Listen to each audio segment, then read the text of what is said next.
Welcome, Jon Pertwee.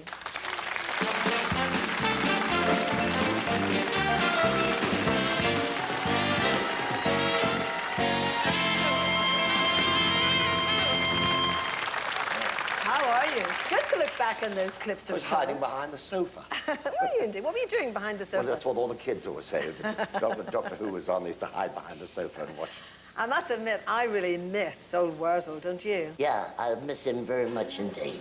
But he may be coming back, because we may be doing him, we've made a pilot for animation. So we're doing Worzel with plasticine and animated. Well, I think we should have a Bring Back Worzel campaign. So do I. Thank you. Yes. Thank you. At least it shows they're awake, doesn't it? Yes. The one thing about you, Jon, that I've noticed over the years, you're so brilliant at all forms of characterization, you know, accents, voices. Is that something that was just natural aptitude? Yes, you see, my father, Roland, had it. He had a wonderful ear for dialect. And my son, Sean, is an actor, and my daughter. They've all got ears. They can pick up voices and characters very quickly.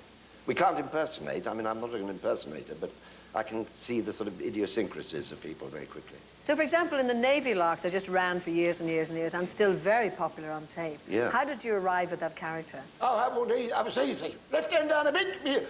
Well, when I was on the lower deck of the Navy, you see, I had a chief petty officer. He was a jewel chief. And everybody's frightened to death of him. Frightened to death. I thought he was hysterical, and I was laughing. He said, "Why are you laughing at me? You're supposed to be frightened of me." And I said, "Well, I'm not. I'm terribly sorry. I think I'm terribly funny." And we became very good friends after that. But he said, "Don't tell anybody else, for God's sake." He said, "You're a keep quiet about it."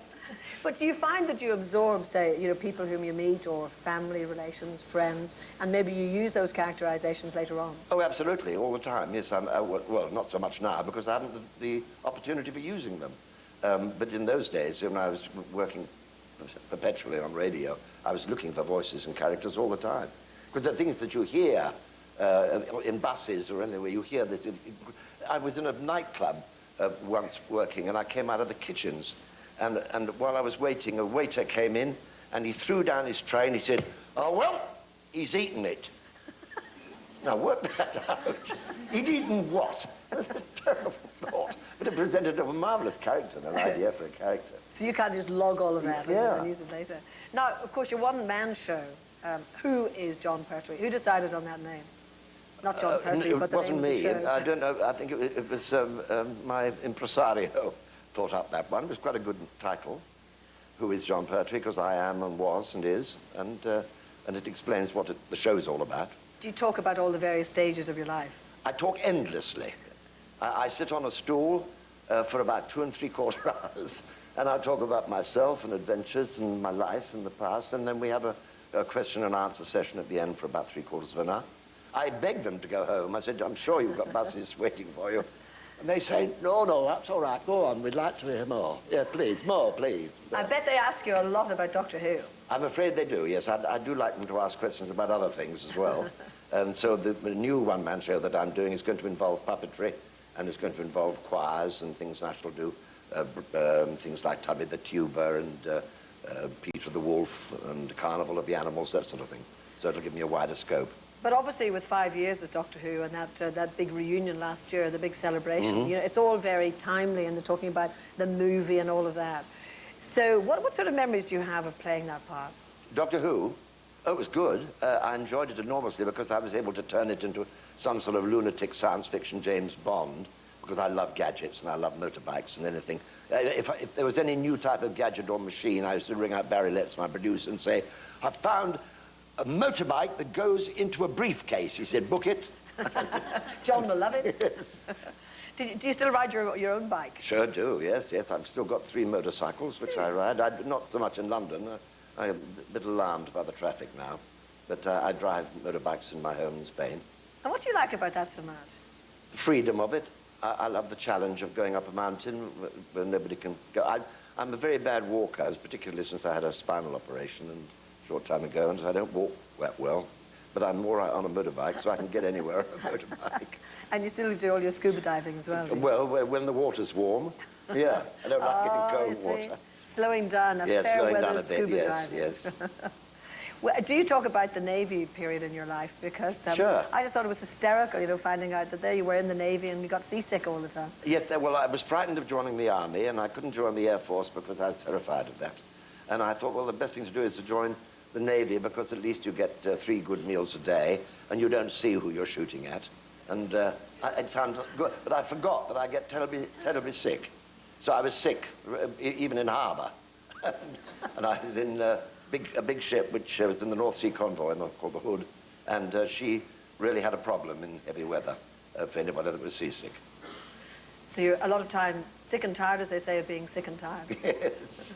So, but you had a lucky escape, didn't you, by not being on the Bismarck? Yes, I did. I was a CW candidate, which meant I was an officer candidate, and 16 of us were taken off the Hood before she sailed into action with the Bismarck, where she was instantly sunk.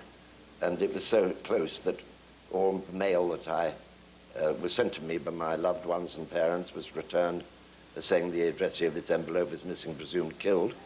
And so when I walked back into the flat and said, "Here I am," my father said, "Oh, no."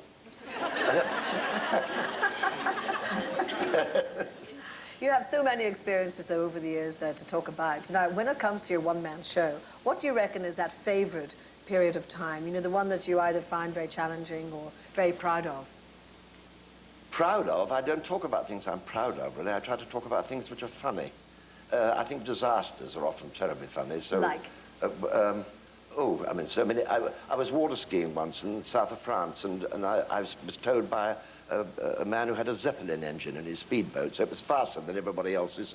We were supposed to all keep together while we were carrying the flags, and everybody was sitting out on a jetty in Juan-les-Pins, and I arrived, and I was going to sort of swing off to the right, but because the boat was so fast, we need a double length of rope on the back, and he didn't allow for this, and so he went too close to the jetty, and I went straight into the jetty. And there was a sponson like this, you see, down on the water's level, and they were sitting up there, and my ski hit, and I went in a neat trajectory straight over the heads, way over the top, and I landed behind and was furious with my driver, and he drove round, and I said, "You stupid one, what do you need to shh, quiet, listen." And everybody was saying, "Bravo, les Anglais, fantastique, quels sont extraordinaires, les Anglais." They thought I'd done it for real, they thought it was done on purpose. And so the next year I received a letter from the mayor saying, would I please go back to Juan-les-Pins and do my famous jump again. Well, John, you always were one to make an entrance, and I'm very pleased that you made one in this programme. Thank you very much. Thank you very much Ladies indeed. and gentlemen, Jon Pertwee.